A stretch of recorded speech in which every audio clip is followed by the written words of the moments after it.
the Blue Jays signed Anthony Santander to a 5-year, $92.5 million deal, which includes a club option for a 6th year. There's also an opt-out after the 3rd year, which the Blue Jays can void by making this a 6-year, $110 million deal. Santander is coming off a career year where he hit 44 home runs, 102 RBI, 814 OPS. Of course, he did only hit 235. He finished as the 31st overall player in Roto. He was the 18th best hitter in head-to-head points leagues. Now, he is going to a middle of the kind of pack ballpark with Rogers Center there in terms of home runs. He'll hit in the middle of the order. He does not have good career numbers in Rogers Center. I don't know, Scott. I'm just not really feeling this one. If you have to use a top 100 pick on Santander, I don't know. I don't really feel like doing that. How do you feel about this? I don't know. I don't really share your sentiments there. I feel like his, we're only going off NFBC ADP to this point, and NFBC is notorious for deflating the value of free agents. Like it's like there's some fear they're not going to sign at all because they haven't signed yet.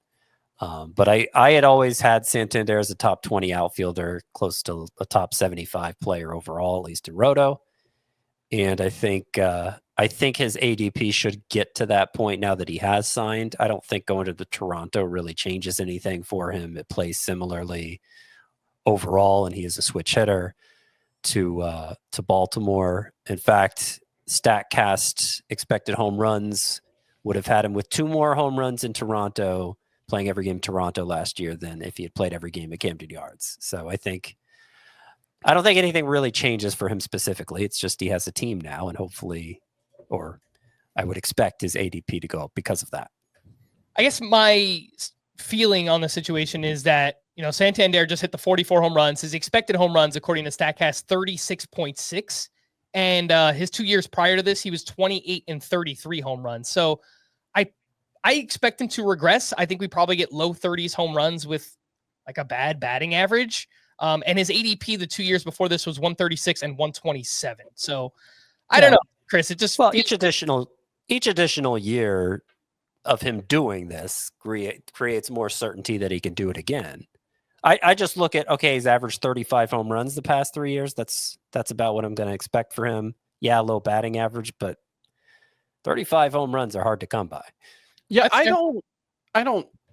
think it goes without saying you don't expect 44 home runs again. But that's if you expected 44 home runs again, you'd be drafting him as a top 50 player.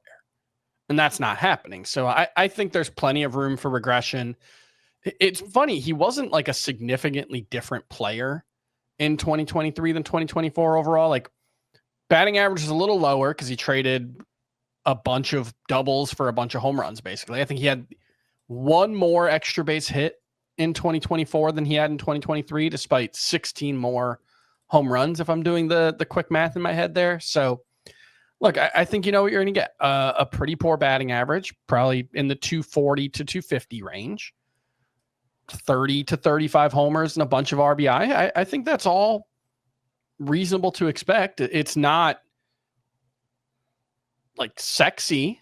He's probably not going to repeat what he did last year, but there's value in what I think is a pretty stable skill set. I think I am more likely to take him in a head-to-head points league too, just because he doesn't strike out all that much. He doesn't walk that much either, but having that, better than league average strikeout rate does help in points leagues. Last year, 3.2 fantasy points per game, really good for Anthony Santander. So for me, more likely to take him in a points league. But for these guys, sounds like you guys are fine taking him inside of the top 100, which is where the ADP is right now.